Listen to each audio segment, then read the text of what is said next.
Boa noite, caros ouvintes. Estamos começando nesta quarta-feira, 7 de janeiro de 2026, em nome do Pai, do Filho e do Espírito Santo, o programa Kairos Tempo de Graça, de número 1005. Eu sou Paulo Miziari e ficaremos juntos até as 9h30 da noite nos 1.600 kHz AM da Rádio 9 de Julho. Nos trabalhos técnicos, o meu amigo Eli, cenário diferente, estourou os canos do meu consultório, onde eu gravo o programa, inundou tudo, está tudo inundado, então eu precisei vir aqui para o escritório da casa. Peço perdão para vocês, essa semana os programas vão ser gravados por aqui, e é importante que a gente tenha opções, né? Porque senão, como é que a gente faz? E são situações que chegam para a gente, né? O carro quebrou, inundou o consultório, faz parte da vida, faz parte do nosso dia a dia. Não existe perfeição. Existe uma realidade que a gente tem que crescer e amadurecer. Por isso que é super importante estudar as virtudes. As virtudes são as virtudes humanas, essas capacidades naturais que nós temos de realizar coisas boas, de viver de forma digna, de se desenvolver como ser humano. O ser humano tem uma grande dignidade. Nós todos fomos feitos à imagem e semelhança de Deus, e nós que fomos batizados, nos tornamos, por graça e pelos méritos de Jesus Cristo, filhos e filhas de Deus. Então, é importante que hoje, né, começando aqui o nosso programa, o programa de número 1005, sabe, 1005 programas, e a gente possa trabalhar melhor hoje também o sentido das virtudes. Então, nós já estamos vendo as virtudes humanas, as virtudes cardeais: prudência, justiça, temperança e fortaleza. Então, na sequência, prudência, justiça, fortaleza e temperança. Então, nós já vimos prudência, justiça e fortaleza. Hoje nós vamos falar um pouquinho sobre a temperança, essa virtude humana tão importante para que a gente possa realizar e viver bem aqui nesse mundo. Essa temperança, essa capacidade de ter, como é que se fala? Ter o controle sobre as suas forças, o controle sobre as suas paixões, o controle sobre os seus instintos. Isso é um aprendizado, é uma formação e é um aprendizado. Então, é necessário que a gente tenha essa visão, né? Que todos nós temos essas possibilidades, todos nós temos essas capacidades. Temos capacidades de nos controlar. Controlar perante comida, controlar perante temperamento, controlar perante ideias, desejos, paixões. A gente tem como trabalhar isso. A gente não precisa ser escravo dessas coisas. Tem pessoas que falam assim: puxa, eu sou descendente de italiano, então quando eu fico com raiva, eu fico com raiva. Ou eu sou descendente de libanês, quando eu fico bravo, eu fico bravo. Eu sou descendente de alemão, quando eu fico... Quando eu trabalho pra caramba. Gente, não tem nada a ver. Sabe, nós não somos escravos da nossa raça, nós não somos escravos das nossas paixões, nós não somos escravos de nada, de pecados, de vícios. Então, essa capacidade de ter controle sobre as coisas é importantíssimo. Como é que você vive num mundo onde todo mundo quer ter dinheiro, e quanto mais dinheiro, mais quer. Veja, tem como controlar isso. Sabe, ganhar dinheiro é legal, é importante, claro, mas você não pode fazer do dinheiro o seu Deus. É ótimo falar isso, mas como é que a gente tem forças para não fazer isso? Então, essa virtude que nós vamos estudar hoje, essa virtude cardeal, que é a temperança, ela é uma virtude realmente, como as outras 3 virtudes cardeais que nós já estudamos, prudência, justiça e fortaleza, são virtudes essenciais, por isso cardeais. Elas são também cardeais porque dessas 4 virtudes principais, temos muitas outras virtudes que nascem delas. Então, a temperança é mamãe de um monte de outras virtudes, assim como a fortaleza, assim como a justiça e assim como a prudência. Então, nós vamos trabalhar bastante essa virtude e as suas filhinhas, que são outras virtudes que nascem dela, porque está aqui um ponto que é essencial para a nossa vida do dia a dia.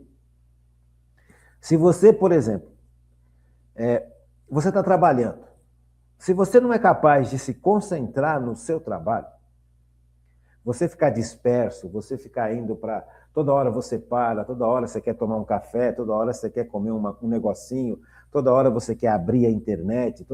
Sabe, o seu trabalho não vai render. O seu trabalho não vai funcionar. O seu trabalho ele vai ser um trabalho mal feito. E o que é pior, é uma coisa que eu aprendi, e eu acho isso muito lindo mesmo, que Jesus está agora agindo. Nós temos o nosso presente, o nosso agora. E nesse agora, quem está é Jesus conosco. Nós não estamos sozinhos nunca. Então, Jesus está conosco. A presença de Jesus, ela acontece no agora. E se nesse agora eu estou completamente disperso, se eu estou para lá e para cá, volto para lá, volto para cá, eu não me concentro nem no meu trabalho e nem na presença de Jesus. Então, eu não vou fazer o meu trabalho junto com Cristo e não vou fazer do meu trabalho um meio de oração, um meio de escuta de Deus falando comigo. O trabalho também é um meio de oração, um meio de santificação e um meio de escuta de Deus. Porque no trabalho, se você está concentrado no seu trabalho, se você está focado no seu trabalho, se você está longe de dispersões, de desatenções, de tudo isso, você está na presença de Cristo, convivendo com Cristo, percebendo a presença de Cristo. Perdão. Então, é importante que a gente compreenda a santidade do trabalho. E, para isso, todas essas virtudes que nós já estudamos contribuem. Veja, a virtude da fortaleza. É duro você se concentrar no seu trabalho. Então, é necessário que você tenha força. Força. Essa força você tem. Deus te deu essa capacidade. Ele ilumina essa capacidade com a graça santificante. Nós vamos ver isso depois que estudarmos as virtudes. Ele ilumina com a força de Deus, com a força do Espírito Santo, mas humanamente você tem essa capacidade. Então você pode se concentrar tranquilamente no seu trabalho, na sua lição de casa, no seu estudo, na aula que você está assistindo. Então é necessário fortaleza, é necessário que você ofereça a Deus esse sacrifício. Isso é uma virtude de justiça.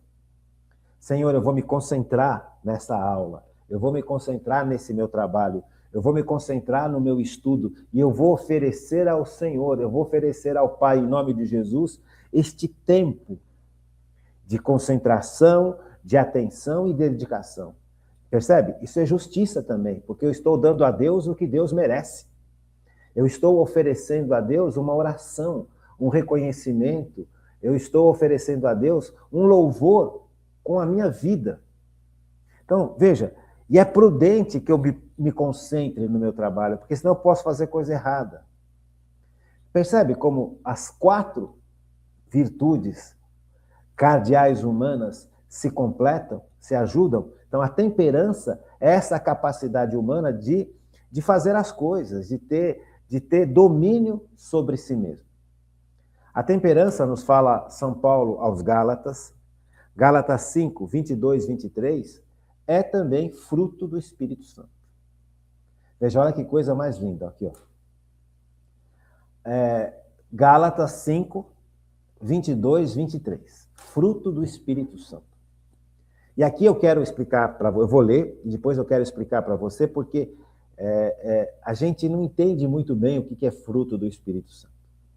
Então aqui, veja, Gálatas 5, São Paulo aos Gálatas, capítulo 5, versículos 22 e 23. Ao contrário, O fruto do Espírito é caridade, alegria, paz, paciência, afabilidade, bondade, fidelidade, brandura, temperança, e contra essas coisas não há lei. Vamos ler de novo? Então, o fruto do Espírito Santo. Veja, não são frutos do Espírito Santo. É o fruto do Espírito Santo. Quando a pessoa se deixa tomar pelo Espírito Santo. Quando a pessoa se deixa guiar pelo Espírito Santo.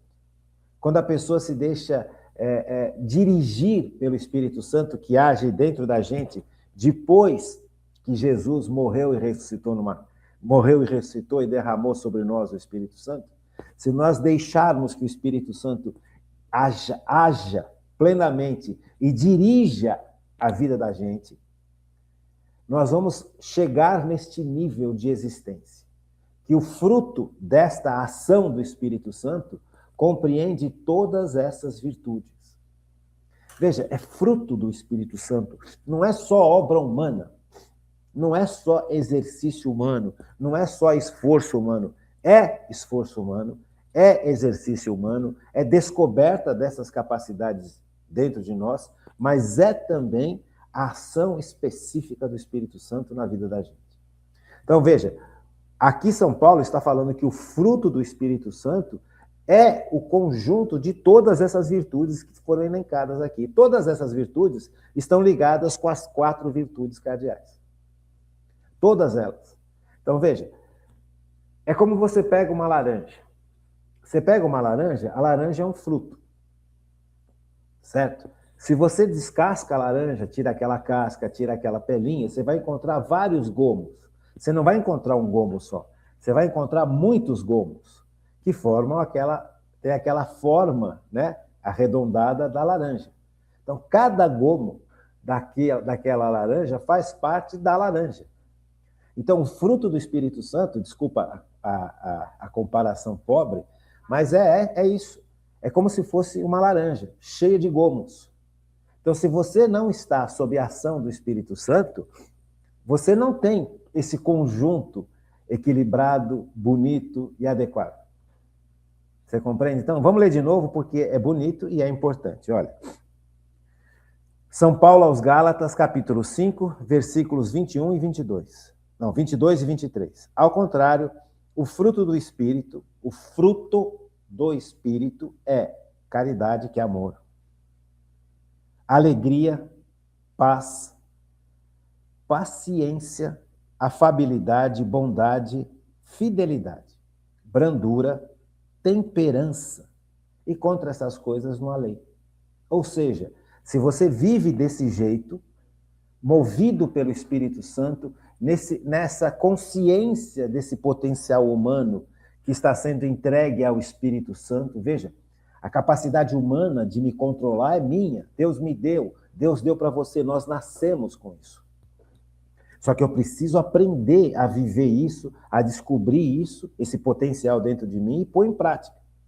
Mas na medida em que eu deixo que o Espírito Santo me domine, direcione a minha vida de dentro para fora, essa realidade vai se tornar cada vez mais presente, cada vez mais forte. Esse autocontrole, que são as virtudes da temperança, né? O conjunto de virtudes que formam a virtude cardeal, que é a temperança, vai sendo estabelecido, vai se estabelecendo na minha vida, na sua vida. Assim como a virtude da fortaleza, assim como a virtude da justiça, assim como a virtude da prudência. Então, essas 4 virtudes cardeais, elas são base para todas as outras virtudes humanas que precisam ser trabalhadas, que precisam ser dirigidas e acrescidas no poder do Espírito Santo. Então, o fruto do Espírito Santo é isso, é você viver em harmonia com Deus, com você mesmo, com as pessoas ao seu redor, com a sua família, com a natureza, com a igreja. Veja, é essa harmonia de vida que vai ser o final disso que nós estamos estudando. Então, veja, quantos de nós vivemos uma vida que não está harmoniosa? Quantos de nós vivemos uma vida onde... eu tenho que tomar cuidado com os exemplos, porque senão a gente pode entender errado. Quantos de nós vivemos hoje uma vida que está fora de harmonia? Eu não me aceito, eu não aceito o meu casamento, eu não aceito a doutrina da igreja, eu não aceito os mandamentos, eu não aceito, eu não aceito aquilo que Jesus ensina. Eu me dou mal com os meus colegas de trabalho, eu me dou mal com os meus colegas de estudo. Talvez possa ser culpa deles também. Mas veja, quando você vive uma vida em harmonia com Deus, em que você se conhece a partir da ação do Espírito Santo e se deixa mover por essa ação pessoal do Espírito Santo dentro de você, todas essas realidades de vida se encaixam, vão sendo curadas. Vamos pegar, por exemplo, eu não me aceito, eu não gosto do meu corpo. Porque quando eu era pequeno, moleque, eu era gordo e as pessoas riam da minha cara porque eu era gordo. Eu era excluído dos jogos de futebol, de basquete, de atletismo, de natação, porque eu era gordo e eu sempre chegava em último lugar. Então, todo mundo ria da minha cara, todo mundo... Veja, então você vai crescendo com esse trauma, com essa angústia, com essa falta de aceitação. Eu não aceito quem eu sou. Eu não aceito o meu corpo. Eu não aceito os limites do meu corpo. E aí eu vou tentando acertar o meu corpo de tal forma que eu passe a ser aceito pelas pessoas. Só que por mais que eu faça, por mais que eu melhore o meu corpo, por mais que eu faça regime, por mais que eu trabalhe, faça ginástica, faça esporte, faça academia, faça natação, faça um monte de coisa, eu vou chegar num nível X. E não vai ser isso que vai garantir que os outros me aceitem. Você entende? Então, essas fugas, essas faltas de consciência de quem somos e de entender a nossa história, sob o olhar de Deus, é que vai matando a nossa possibilidade de descoberta das virtudes que estão dentro da gente, das capacidades humanas que Deus deu. Então, se eu não aceito a mim mesmo, se eu não gosto de mim, eu não vou viver para encontrar essas virtudes dentro de mim, porque eu não gosto de mim. Eu não suporto a mim mesmo. Eu olho para o espelho e não gosto do que eu vejo. Eu tenho raiva porque eu queria ser aceito, eu queria ser igual aos outros, eu queria ter a mesma habilidade no esporte que os outros tinham e eu não. Eu queria ter a mesma habilidade física que os outros têm e eu não. Eu queria ter a mesma habilidade de inteligência que os outros tinham na escola e eu não.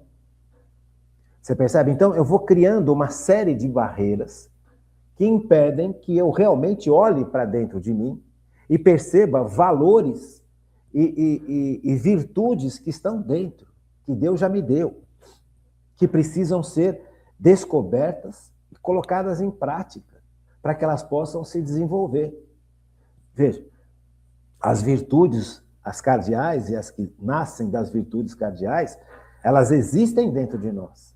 Agora, elas precisam ser descobertas e colocadas em prática. E aí elas vão sendo desenvolvidas, a gente vai desenvolvendo essa capacidade. É a mesma coisa. Eu não estou acostumado a caminhar, por exemplo. Então, eu canso se eu caminho 500 metros. Então, já estou com a língua para fora, só de ter andado 500 metros. Tá, então o que eu faço? Eu vou parar de andar? Não, eu vou forçar o meu corpo, no dia seguinte, a andar de novo esses 500 metros. Então, tudo bem, não quero forçar no dia seguinte. No outro dia, eu descanso o dia seguinte e no outro dia, eu vou andar de novo os 500 metros. Aí já andei de novo os 500 metros, me cansei. No outro dia seguinte eu descanso. No outro dia eu vou andar de novo 500 metros. Na terceira, quarta, quinta vez que eu vou andar os 500 metros, já não estou tão cansado assim. Porque eu estou adestrando o meu corpo àquele exercício. O meu corpo não estava acostumado àquele exercício. Eu não sabia que eu conseguia andar 500 metros. Eu tive que andar um dia 500 metros e quase morri de cansaço. Então agora, eu percebo que eu tenho capacidade de andar 500 metros. Passado uma semana ou duas, eu já não ando mais só 500 metros. Eu faço 1 quilômetro por dia. Canso, vou melhorando. Depois, já estou andando há 2, 3 semanas esse 1 quilômetro por dia. Passado um mês, eu já posso andar agora 1,5 quilômetros de caminhada. Vou rezando o terço, inclusive. Veja, eu descobri uma capacidade que eu não tinha. E coloquei essa capacidade em prática. E percebi que essa capacidade pode ser aumentada. O meu corpo suporta esse tipo de exercício. Assim é como são as virtudes. Eu descubro que tenho virtudes. Eu ponho essas virtudes em prática. No começo é difícil. No começo eu tenho resistência. No começo eu quero ficar na inércia, eu quero ficar parado, eu quero ficar como eu estou. É o comodismo. É a preguiça. São os vícios. Percebe? Isso é tudo pecado. O pecado paralisa o ser humano. O pecado impede você de se autoconhecer. Então, em Cristo, né? Se autoconhecer em Cristo. Porque hoje tem um monte de autoconhecimento que é proposto por aí sem Cristo. E esse tipo de coisa eu não vou. Eu não aceito, eu não gosto, eu não quero. Eu quero me autoconhecer sob a ação do Espírito Santo, sob a ação de Deus. É Deus quem vai me revelando a minha verdade. Porque quando eu percebo que eu cometi um monte de erros e um monte de falhas, se eu não estiver em Cristo, se eu não estiver sob a ação do Espírito Santo, sobre a proteção dos anjos e da Virgem Maria, e sobre a intercessão do céu que desce para nós, eu posso cair em desespero, eu posso cair em tristeza, eu posso cair em depressão. Então, esse autoconhecimento, ele não é algo tão positivo só como eu estou falando. Olha, descobri que eu posso andar 3 quilômetros. Eu não sabia que eu podia andar 3 quilômetros. Mesma coisa na natação. Você vai fazer natação. Você pulou na piscina, você nadou 100 metros, você está com... Minha mãe fala isso, né? Você está com os bofes de fora. Você nadou 100 metros, você já não aguenta nem olhar para o lado de tanta dor que você está sentindo. Você vai se arrastando, você vai se arrastando. Cara, como é que eu consigo nadar? Não consigo nadar. Tá. Depois, passa um dia, descansa, no segundo dia você volta para a piscina, a mesma coisa. Aqueles 100 metros, vamos nadar, nada 25, dá uma paradinha. Depois mais 25, dá uma outra paradinha. Até que você consegue fazer 100 metros de novo, com os bofes de fora. Passado um mês, você já está nadando 500 metros. Passado um mês e meio, você está nadando 1 quilômetro. Se você tiver constância. Se você for uma pessoa capaz de lutar contra o comodismo, a preguiça. E aí que entra a fortaleza e a temperança. Você percebe? Então, esse desenvolvimento é importante. Então, a temperança, ela é um fruto do Espírito Santo. Ela é um dos gomos que forma o fruto do Espírito Santo. É fruto do Espírito Santo. É força de Deus derramado sobre nós, é luz de Deus derramada sobre nós, para que a gente possa enxergar as nossas capacidades, enxergar as nossas possibilidades humanas e o quanto essas capacidades e possibilidades humanas podem ser alimentadas pelo poder do Espírito Santo. Então, veja, a temperança é uma virtude cardeal importantíssima. A temperança é frequentemente chamada de virtude do equilíbrio. Então, você pega, por exemplo, aqueles autores filósofos clássicos gregos, Aristóteles e todo aquele povo, né? Platão, Sócrates. Então, eles têm uma visão importante. Eles perceberam que o ser humano tem essa capacidade de temperança, essa capacidade de autodomínio. Você percebe? Então, eles descobriram isso neles, porque os gregos, os filósofos gregos clássicos, eles pensavam. Eles gastavam o tempo deles pensando. Por que as coisas são como são? Por que o azul é azul? Por que o verde é verde? Por que o lápis é lápis? Por que não é? Então, eles conseguiam pensar, eles conseguiam chegar pensando há uma série de conclusões importantíssimas que até hoje a gente usa. Você pega, por exemplo, um homem como Tomás de Aquino, São Tomás de Aquino. Ele mergulhou nesse conhecimento filosófico grego. Só que ele não ficou preso ao conhecimento filosófico grego, mas ele mergulhou nesse conhecimento clássico. E ele transcendeu esse conhecimento filosófico humano para a religião. Veja, ele percebeu que aqui, nesse conhecimento filosófico, que os gregos desenvolveram, principalmente em função das virtudes, né? A virtude da temperança, do autocontrole, São Tomás de Aquino percebeu que aquilo tem valor, mas faltava alguma coisa. O que faltava para os gregos? O conhecimento da ação de Deus sobre essas virtudes, sobre essas capacidades humanas. Os gregos não viam essas capacidades humanas sendo alimentadas e amparadas pelo poder do Espírito Santo, porque eles não conheciam o poder do Espírito Santo. Eles não conheciam Deus como a gente conhece. Para esses filósofos clássicos, né, lá da Grécia Antiga, esse povo achava que Deus era um Deus só. Veja, olha, racionalmente eles concluíram que só existe um Deus. Não pode ter muitos deuses. Enquanto todos os povos ao redor daquela Grécia Antiga adoravam a muitos deuses, esses filósofos gregos concluíram que não era possível que tivessem muitos deuses. Porque se são muitos deuses, não são deuses. Porque o Deus é aquele que tem a perfeição.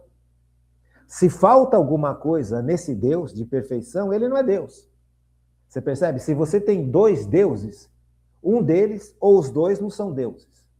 São falsos. Porque o verdadeiro Deus é a perfeição. É a sabedoria perfeita, a bondade perfeita, a inteligência perfeita, o poder perfeito. Então, eles concluíram racionalmente a existência de um Deus único. Só que esses filósofos, eles não entenderam que esse Deus único, porque eles não receberam a revelação de Deus plena como nós recebemos, é Pai, Filho e Espírito Santo. Eles achavam que esse Deus único era um Deus que só se voltava para as coisas perfeitas, que era um Deus que vivia distante dos homens, era um Deus que não se importava com os homens. Então, aqui está a visão equivocada dos gregos, desses filósofos gregos. Tomás de Aquino, ele vem e corrige isso. Ele fala, olha, tudo bem, o ser humano tem todas essas virtudes que vocês descobriram. Prudência, justiça, fortaleza, temperança e todas as filhas que vêm daí. Mas veja, essas virtudes humanas, elas são ajudadas pelo poder da graça de Deus. Nós não estamos só dependendo das nossas forças para descobrir essas virtudes e para pô-las em prática, que é como os gregos pensavam. Então, veja, o Deus verdadeiro não é um Deus indiferente ao homem.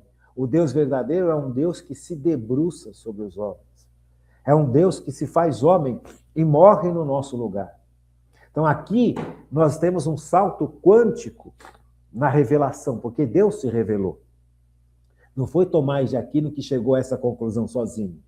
Ele fala isso, ele ensina isso baseado na revelação que a igreja tem guardada, de quem é Deus. Deus não é Deus único, mas não é um Deus indiferente. Não é um Deus que está distante dos homens, como esses gregos pensavam.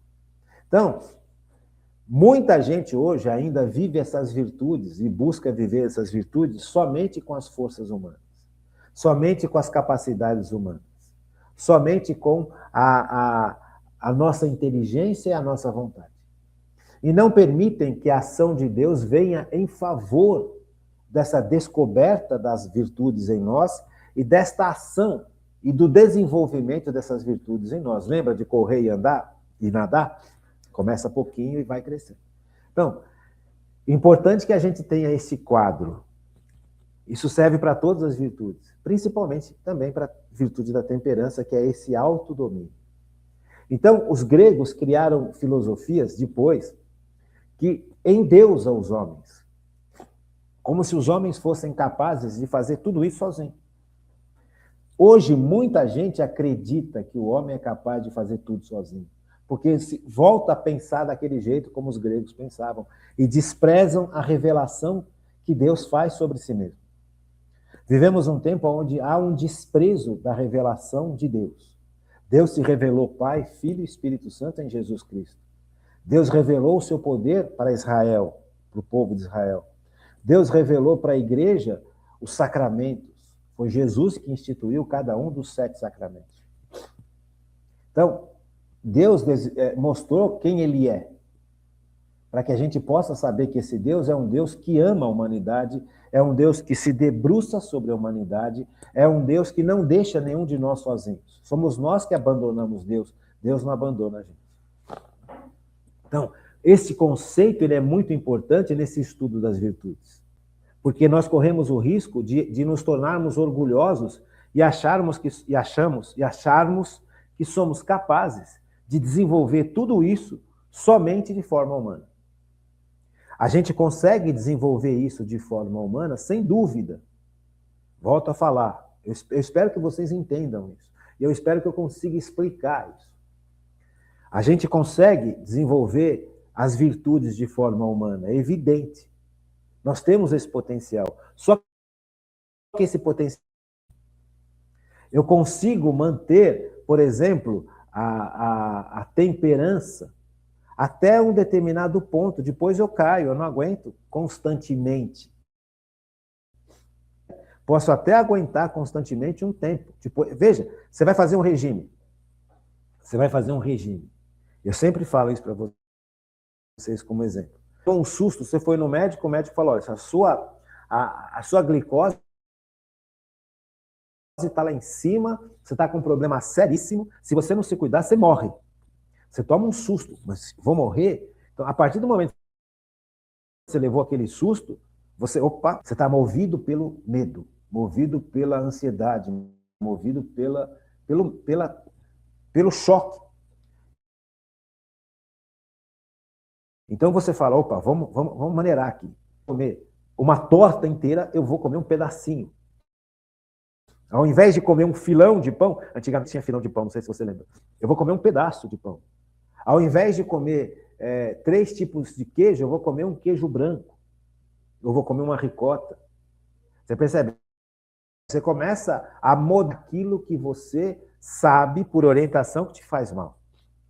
Então chega aquela lasanha para você, está morrendo de fome. Você, ao invés de cair de boca na lasanha, você fala, pera um pouquinho.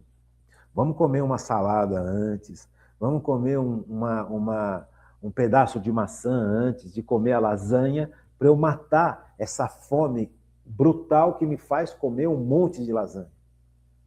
Você compreende? Você começa a trabalhar, isso é temperança, você começa a trabalhar humanamente a gula. Só que chega uma hora que você já melhorou, a glicose voltou mais ou menos ao normal, você já está... Aí você vai relaxando. Você percebe?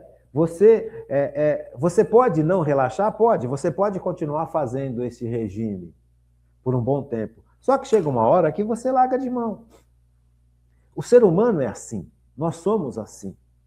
Chega uma hora que a gente cansa. A gente cansa de ser temperado, de temperança. Então, se Deus não vier com a sua força, com a graça, a gente vai afundar de novo. Eu me proponho a não mais fazer fofoca. Temperança. Estou controlando a minha boca. Eu me proponho a não mais fazer fofoca. Só que eu estou no meio de uma turma. Faz 20 anos que eu não vejo os meus amigos de faculdade. A gente se encontra para um almoço, né? Inclusive, esse ano eu fiz 40 anos de formado e não fui no almoço da turma. Não deu para ir. Mas, veja, vamos pegar um exemplo. 40 anos de formado. Aí você chega no almoço, você não vê essas pessoas há quanto tempo? E aí começa, olha, fulano fez isso, ciclano fez aquilo, aquele casou, aquele separou. Mas olha, como tá velho esse, como tá velha aquela, como não sei o quê. Como... E aí quando você percebe, você já está fazendo fofoca. Já está falando, olha, fulano de tal... Puxa, você precisa ver as bobagens que ele faz no consultório. Nossa, chegou um caso para eu fechar de um canal desse paciente. Não estou falando que eu faço isso, estou dando um exemplo. Chegou um caso para eu fechar no meu consultório de um canal que não deu certo, que veio desse meu colega, desse meu amigo de formado. Veja a que ponto que a gente chega. Isso é falta de ética, isso é falta de educação, isso é falta de tudo. Mas você está no meio de um grupo de pessoas na qual você se sente à vontade. Quando você percebeu, você já está falando mal dos outros. E não se esqueça que os outros também estão falando mal de você. Você percebe? Falta de temperança. Porque a gente quer se sentir fazendo parte de um grupo. Porque a gente quer se sentir fazendo parte de uma turma. A gente quer se sentir fazendo parte de algo. Eu pertenço a um grupo. E ao pertencer ao grupo, eu me sinto melhor que os outros, inclusive dos componentes desse próprio grupo. Então, o ser humano, ele é um bicho difícil. Por isso é necessário que a gente aprenda a temperança, a virtude da temperança e todas as virtudes que vêm junto, e aprenda e ponha em prática. Tá bom? Vamos fazer uma pausa e vamos continuar. Vamos continuar? Então, vamos ver aqui as virtudes que estão relacionadas com a temperança. Virtudes da moderação, desejo de prazer. Essas virtudes ajudam as pessoas a desfrutar das coisas boas da vida sem se tornar escravas dessas coisas. Então, veja, em várias áreas da vida da gente, a temperança vai agir e vai dar filhas que são importantes a gente compreender. O que é a virtude da abstinência? A abstinência é deixar de consumir alguma coisa. Então, por exemplo, a pessoa está acostumada a tomar toda noite uma taça de vinho ou um gole de uísque, ou uma dose de uísque. Toda noite. Chega em casa, põe lá a sua dose de vinho, quer dizer, põe lá o seu cálice de vinho e põe lá a sua dose de uísque. Toda noite. O corpo já está habituado com aquela quantidade de álcool. O corpo já está adaptado àquela quantidade de álcool. Então, quando você fala, não vou tomar álcool hoje, não vou tomar nem um cálice de vinho e nem uma dose de uísque ou de conhaque, o corpo reclama. E aí você percebe que você tem uma dependência. E apesar dessa dependência, você fala, não vou tomar. Porque essa dependência ainda não te dominou. Mas se você estiver acostumado a tomar 2, 3 doses de uísque, 2 ou 3 taças de vinho toda noite, aí essa dependência vai cada vez mais aumentar. E aí você não vai conseguir se desvencilhar desse vício sozinho. Você vai precisar de ajuda, de um tratamento para combater essa sensação da abstinência, da ausência do vinho ou do uísque a partir do momento em que você não toma mais. Veja, com cigarro é a mesma coisa. Uma pessoa que passa por uma crise de abstinência é uma pessoa que sofre horrores. Eu não sei se você tem na sua família alguém que já foi viciado em bebida. Quando essa pessoa para de beber porque o rim já está estourado, porque o fígado já está funcionando mal, porque o coração está sobrecarregado, ela é obrigada a parar de beber porque já deu açúcar no sangue, já está pré-diabética por causa da bebida. A bebida causa um monte de coisa. Ela causa uma série de efeitos negativos no nosso organismo. Então a pessoa leva um choque e fala, puxa vida, eu vou morrer. Então eu vou parar de beber. Só que o corpo já está acostumado com aquela quantidade de álcool, aquela dose de álcool que ela ingeria todo dia. Porque o álcool faz parte da mistura da bebida. Sabe, esse álcool, ele age dentro da gente. Então, quando você não tem mais esse álcool, o seu corpo ressente muito, sente demais. E você fica agressivo, você fica triste, você fica revoltado, porque você quer tomar aquilo, você quer ter aquela dose de álcool e você não tem. E esta crise de abstinência, porque você parou de tomar, ela é muitas vezes grave, dura, difícil. Você tem que internar a pessoa para que a pessoa possa superar isso, essa crise da ausência daquela quantidade de álcool, com ajuda médica, porque senão você não consegue. Então, a abstinência a abstinência é essa capacidade de se privar de algo. Você tem uma abstinência que você pode depender só das suas forças, que nem eu acabei de explicar, dependendo da quantidade de álcool que você toma durante a sua vida. E você tem uma abstinência que você vai depender da força da ciência para te ajudar, da medicina, da psiquiatria, da psicologia, da farmacologia. Você pega, por exemplo, uma pessoa que está viciada em fumar. Quando ela para de fumar, a nicotina, que faz parte do cigarro, que é uma das substâncias, por sinal, muito tóxica, que faz parte do cigarro, que faz parte daquele conjunto que está dentro daquele cigarro, aquela nicotina também cria esse tipo de dependência. Então, quando você para de fumar, você sente uma crise. Você se sente mal, você se sente triste, você se sente revoltado, você se sente agitado, sabe? Você se sente angustiado. São sintomas causados por não mais usar uma determinada droga. Então, a abstinência é justamente isso. É a capacidade humana de se privar de algo. Percebe? É a capacidade humana de se privar de algo. Só que essa capacidade humana, ela é limitada. Então, hoje, graças a Deus, nós temos uma série de recursos. Então, a pessoa que está em abstinência à nicotina, hoje você tem tratamentos médicos que te ajudam na abstinência da nicotina. Ou seja, nessa privação que você está impondo a você mesmo de não querer ter nicotina no seu corpo.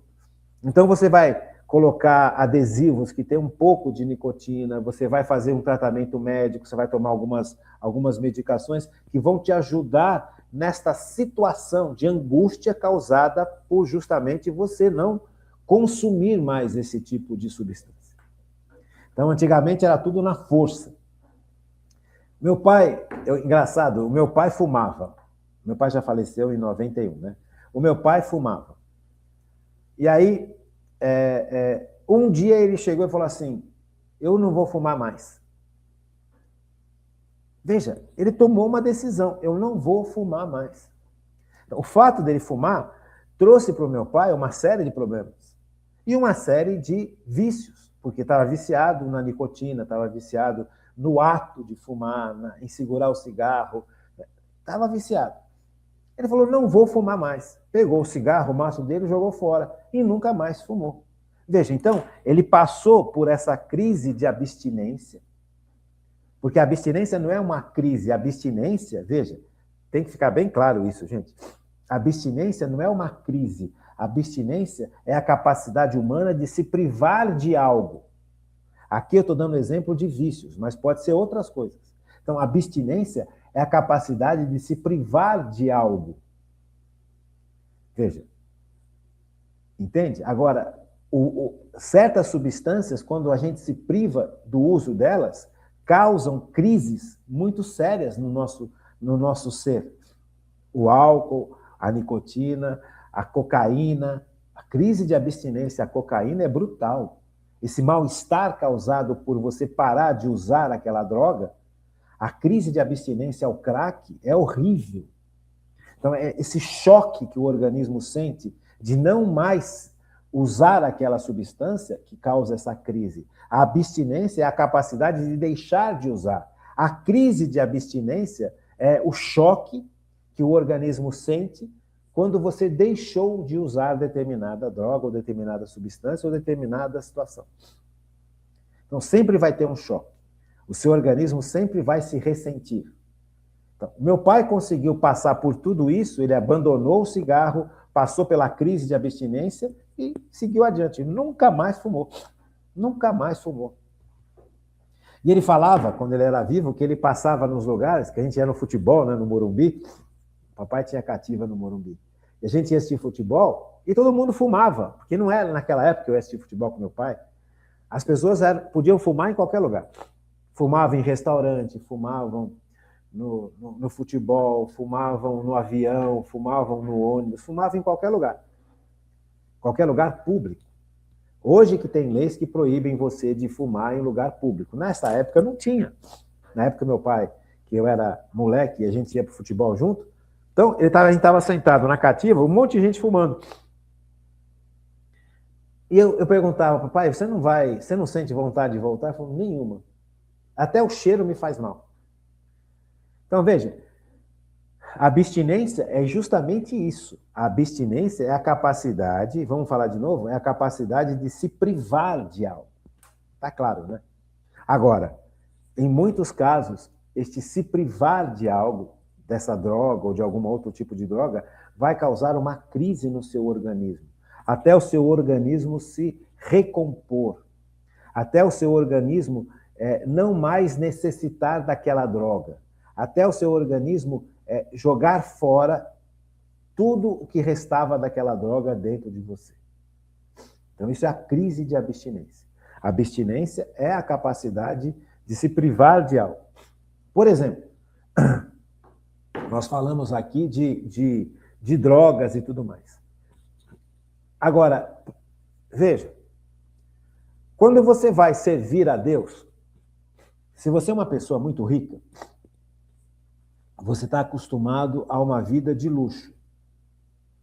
Veja, aqui eu não estou fazendo crítica a ninguém, pelo amor de Deus. Nós temos que parar com essa mania de criticar a vida dos outros. Então, cada um, todos nós somos filhos e filhas de Deus se fomos batizados. Não importa se você é pobre, muito pobre, se você é remediado, tem mais ou menos um bom dinheiro, se você tem um bom emprego, se você é rico, milionário, trilhardário, ou seja lá o que for. Não importa o que você tem no bolso. Importa é como está o seu coração. Tá bom? Então, essa realidade nós precisamos reconquistar. O cristianismo, Cristo veio para todo mundo. O que acontece é que muitas vezes quem vive no luxo e na opulência não se abre a Cristo, porque está acostumado ao luxo, à opulência, ao poder, às corrupções. A pessoa não quer abrir mão daquilo. Você percebe? A pessoa está presa àquilo. Tá vendo? A abstinência. Então a pessoa está presa àquilo. Não é só droga, gente, que vicia. Então veja, uma pessoa quando ela é muito rica, muito rica, eu tenho casos assim, que conosco, que trabalham na igreja conosco, que evangelizam conosco, que faziam parte do querigma conosco, que eram pessoas, eram senhoras riquíssimas. Eu não vou falar nome para não causar problema para a família. Então, tinham certas senhoras, que, por sinal, eu gostava demais delas. Não porque eram ricas, porque elas eram abertas a Deus. Então, esta amiga de querigma, essa senhora, uma dessas senhoras, ela não tinha dúvida. Ela chegava o dia do querigma, ela acordava cedinho, 4, 5 horas da manhã, ia buscar um monte de gente que não tinha como enxergar nos encontros que nós íamos participar. Então ela saía da casa dela, buscava outras pessoas e levava para o encontro, participava do encontro, ficava no encontro em lugares paupérrimos, sem nenhum tipo de luxo, sem nenhum tipo de conforto, e uma senhora de idade. Mais do que 60, 65 anos de idade. Veja, ela saía da casa dela, pegava o carro dela, ia para um monte de lugar buscar as pessoas e levava para os encontros. Levava padre por encontro, levava pessoas que não conseguiam chegar no encontro, participava do encontro, trabalhava no encontro, ficava sábado e domingo o dia inteiro no encontro. Chegava à noite, pegava essas pessoas, levava embora e depois voltava para a casa dela. Por isso que eu falo para vocês, a gente não pode ter cabeça fechada. Tem pessoas que têm muito dinheiro, que são extremamente benignas e bondosas e abertas a Deus. Tem pessoas que não têm dinheiro nenhum, que não têm benignidade nenhuma, bondade nenhuma, só tem ódio e inveja. Então não é o dinheiro em si, é o coração. Então veja, essa senhora, ela abria mão do conforto da casa dela. Eu conheci a casa dela. A gente ia muito na casa dela nos preparar para os encontros, fazer reunião da comunidade. Quantos anos nós fomos na casa dessa senhora fazer reunião da comunidade? Bom, enfim, ela deixava a casa dela, deixava o luxo da casa dela, deixava o conforto da casa dela, quantas vezes fossem necessárias para trabalhar para Deus. Veja, isso chama-se abstinência. É a capacidade de abrir mão de algo. Veja, não é só dinheiro, não é só bebida, cigarro e droga. Veja, a capacidade de abrir mão do luxo. A capacidade de abrir mão do conforto, da segurança, da tranquilidade. Ela não era uma mulher jovem. Ela não tinha 30, 25, 40 anos. Ela tinha quase 70. Cabelos brancos. Sabe? Era um motorzinho. Ela não parava. Para Deus, tudo. Então, ela partilhava a fortuna dela. Ela partilhava o tempo dela. Ela partilhava a vida dela. Ela dava para Deus o melhor que ela tinha. Percebe? Ela dava para Deus o melhor da vida dela. Isso é amor, gente. Sabe? Isso é também a capacidade, essa virtude maravilhosa de abstinência.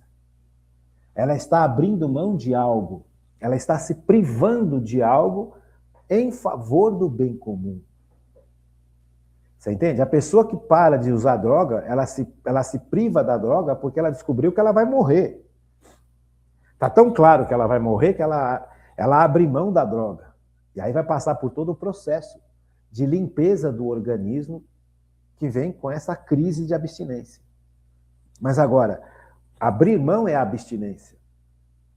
O sofrimento que vem com abrir mão é a crise de abstinência para quem está drogado, para quem vive preso a vícios químicos.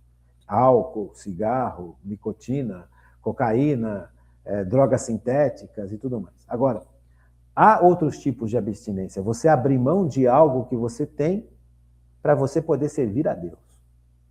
Então, eu convivi com homens e mulheres que fazem isso, que faziam isso e que fazem isso hoje em dia. Sabe? Eu vejo, eu estou aqui na Paróquia Nossa Senhora do Brasil desde 2000 e pouquinho. Eu me casei na Paróquia Nossa Senhora do Brasil. E é uma paróquia que acolhe gente muito rica. E tem muita gente que tem raiva da Paróquia Nossa Senhora do Brasil porque acolhe gente muito rica. E tem dentro dessas pessoas muito ricas que trabalham, que vivem na Paróquia Nossa Senhora do Brasil, que abrem mão de um monte de coisa em favor do bem comum, em favor da evangelização, em favor das pessoas que sofrem, quietinho, sem falar nada. Ninguém sabe.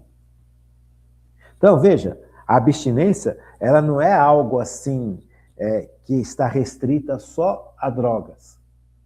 Está a abstinência, por exemplo, do luxo. Abrir mão do luxo para servir o próximo.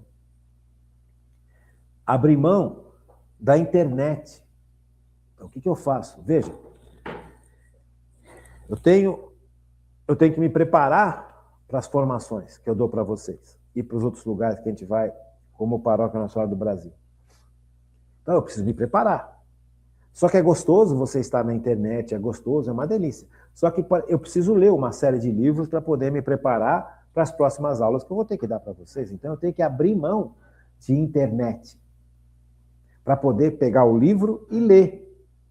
É muito mais fácil ficar na internet do que pegar um livro e ler. Então, quando você abre mão da internet para ler, você está realizando um esforço. Você está tendo uma abstinência, você está abrindo mão da imagem, que é fácil, e você está optando por um novo tipo de esforço, que é a leitura. Que é bem mais difícil do que assistir algo. Então, veja, também é um tipo de abstinência. Então, a abstinência, ela faz parte dessa virtude da temperança. Assim como a sobriedade. O que é sobriedade? Sobriedade é a moderação no uso de substâncias ou comportamentos que podem obscurecer a razão. Uma pessoa sóbria é uma pessoa que modera o uso de uma série de coisas. Então, por exemplo, eu sei que eu vou dirigir. Eu sei que eu vou dirigir. Eu vou a um casamento. Então, o que eu faço? Eu vou ter que dirigir, então eu não vou beber no casamento. Eu não gosto de beber, eu bebo muito pouco. Eu bebo um bom vinho, uma boa champanhe, de vez em quando uma dose de uísque, assim, assim, raríssimo. Cerveja eu não ponho nem, não chego nem perto, nem de cerveja, nem de chopp, eu não gosto. Não sou melhor que ninguém, não, é que eu não gosto. Eu não gosto da sensação da bebida. Eu não gosto dessa sensação de perder o controle das coisas. Não que eu queira controlar tudo, mas essa sensação de ficar alto, eu não gosto dessa sensação. Eu acho isso horrível. Porque isso é falso, isso não é real. Isso é efeito da droga no meu cérebro. É um efeito de esfuziante. E depois do efeito efusivo, vem o efeito depressivo. E aí você fica triste, você fica não sei o quê, você chora. Sabe? Então, quando você tem que beber, ou vai beber, você tem que beber de forma sóbria, para que você não sofra esses efeitos de forma tão drástica. Você já viu? O cara tá bêbado, ele começa a ter, nesse efeito esfuziante, né? Esse efeito efusivo, aquela alegria, aquela expansão, e fala, e mexe, e brinca, e perde a vergonha. Fala coisas que não deve, age de forma indevida. É horrível uma pessoa bêbada do seu lado nessa fase efusiva. E mexe com a mulher dos outros, e briga porque aí o marido fica bravo. Quem nunca foi numa festa de casamento e lá pelas tantas começam os problemas porque beberam e já entraram nessa fase efusiva e perderam o controle. Sabe? Eu já fui em casamentos de parentes que foi uma briga com comédia. Porque quando você perde o controle, você abre possibilidades que até então você não teria coragem de abrir. Mas como você está numa fase efusiva,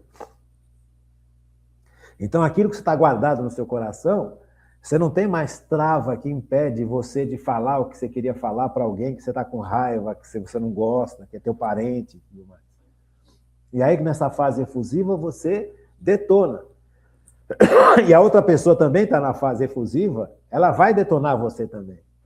E aí vira aquela bagunça, aquilo que era para ser uma festa, se torna uma catástrofe. Quem não já passou por isso?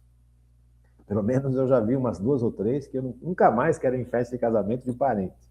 Porque, pelo amor de Deus, né? Tem festas que são lindas, mas tem festas que viram um pandemônio por causa disso. Porque falta sobriedade. A pessoa não sabe beber. A pessoa não sabe comer. A pessoa vai para um casamento, isso é terrível. Isso é de uma deselegância brutal. Vai para comer. Ainda fala mal do jantar. Come feito um louco e fala mal da festa, fala mal da... Você percebe? Falta de sobriedade, pelo amor de Deus, falta de caridade, falta de bom senso. Sabe, não é porque você está numa festa que você vai comer feito um louco. Não é porque você não está pagando aquela comida que você vai comer feito como um camelo, um dromedário. Já viu camelo comendo? Já viu boi comendo? Boi não para de comer. Enquanto ele encontra pasto, ele come. Se ele encontrar manga na altura do pescoço dele, ele come. Se ele não comer todas as mangas que estão na altura do pescoço dele, ele não para. Veja, não tem sobriedade, não tem parâmetro. Então, sobriedade é este controle em comer, em beber, em falar, em se expor. Então, a pessoa sóbria é uma pessoa, em primeiro lugar, prudente, porque ela sabe que a razão dela não pode ficar mexida por causa de substâncias. Então, eu vou a um casamento, eu vou tomar um vinho, claro, eu vou comer o que estão oferecendo, claro, mas eu não preciso comer feito um louco. Eu não preciso comer tudo. Muitas vezes, como se eu nunca tivesse comido. Eu não preciso beber feito um louco, porque a bebida é de graça e bebida é cara.